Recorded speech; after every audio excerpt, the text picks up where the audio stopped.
ಇನ್ನು ದರ್ಶನ್ ಹಾಗೂ ಗ್ಯಾಂಗ್ನಿಂದ ರೇಣುಕಸ್ವಾಮಿ ಬರ್ಬರ ಹತ್ಯೆ ಪ್ರಕರಣಕ್ಕೆ ಸಂಬಂಧಪಟ್ಟ ಹಾಗೆ ದರ್ಶನ್ ಸೇರಿ ಉಳಿದವರನ್ನ ಕೋರ್ಟಿಗೆ ಹಾಜರಾಗುವಂತೆ ಅರ್ಜಿ ಸಲ್ಲಿಸಲಾಗಿದೆ. ಇದೀಗ ದರ್ಶನ್ ಪರ ವಕೀಲರಿಗೆ ತೀವ್ರ ಆಕ್ಷೇಪ. ನಿನ್ನೆ ನಡೆಯಬೇಕಾಗಿದ್ದ ವಿಚಾರಣೆ ಇವತ್ತಿಗೆ ಮುಂದೂಡಿಕೆಯಾಗಿದೆ.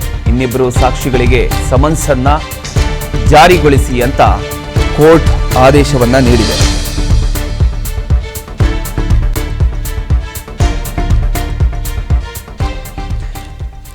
ರೇಣುಕಸ್ವಾಮಿ ಕೊಲೆ ಪ್ರಕರಣದ ವಿಚಾರಣೆ ನಡೆಯುತ್ತಿರತಕ್ಕಂತಹ ನಡುವೆ ನಟ ದರ್ಶನ್ ಪರರಿಂದ ಹೈಕೋರ್ಟ್ನಲ್ಲಿ ಹೊಸ ಅರ್ಜಿ ಸಲ್ಲಿಕೆಯಾಗಿರತಕ್ಕಂಥದ್ದು ಪ್ರಕರಣಕ್ಕೆ ಒಂದು ಹೊಸ ತಿರುವನ್ನ ಕೊಟ್ಟಿದೆ.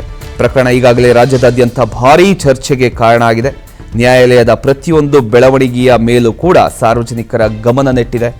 ಇದೇ ವೇಳೆ ದರ್ಶನ್ ಪರ ವಕೀಲರು ಹೈಕೋರ್ಟ್ಗೆ ಅರ್ಜಿಯನ್ನ ಸಲ್ಲಿಸಿರ್ತಕ್ಕಂಥದ್ದು ಒಂದು ಕುತೂಹಲ ಮೂಡಿಸಿದೆ ಅಂತಾನೆ ಹೇಳ್ಬೋದು. ಆದರೆ ಈ ಅರ್ಜಿಗೆ ಪ್ರಾಸಿಕ್ಯೂಷನ್ ತೀವ್ರ ವಿರೋಧ ವ್ಯಕ್ತಪಡಿಸಿದೆ. ಪ್ರಕರಣದ ವಿಚಾರಣೆ ಹಾಗೂ ಸಾಕ್ಷ್ಯಾಧಾರಗಳ ಪ್ರಕ್ರಿಯೆಯ ನಡುವೆ ಈ ಅರ್ಜಿ ಸಲ್ಲಿಕೆಯಾಗಿರುವುದಕ್ಕೆ ಅಭಿಯೋಜಕರು ಆಕ್ಷೇಪ ವ್ಯಕ್ತಪಡಿಸಿರ್ತಕ್ಕಂತಹ ಮಾಹಿತಿ ಇದೀಗ ಲಭ್ಯ ಆಗ್ತಾ ಇದೆ. ಇದುವರೆಗೂ ಪ್ರಕರಣದಲ್ಲಿ ಹಲವು ಸಾಕ್ಷಿಗಳ ವಿಚಾರಣೆ ನಡೆದಿತ್ತು. ನ್ಯಾಯಾಲಯದಲ್ಲಿ ಸಾಕ್ಷ್ಯಾಧಾರಗಳ ಪರಿಶೀಲನೆ ಕೂಡ ಮುಂದುವರೆದಿದೆ. ಈಗ ಇಂತಹ ಒಂದು ಸಂದರ್ಭದಲ್ಲಿ ಹೈಕೋರ್ಟ್ನ ಮುಂದೆ ಸಲ್ಲಿಕೆಯಾಗಿರತಕ್ಕಂತಹ ಅರ್ಜಿ ಪ್ರಕರಣದ ಮುಂದಿನ ಹಂತದ ಮೇಲೆ ಎಲ್ಲೋ ಒಂದು ಕಡೆ ಪರಿಣಾಮ ಬೀರತಕ್ಕಂಥ ಸಾಧ್ಯತೆ ಕೂಡ ಇದೆ.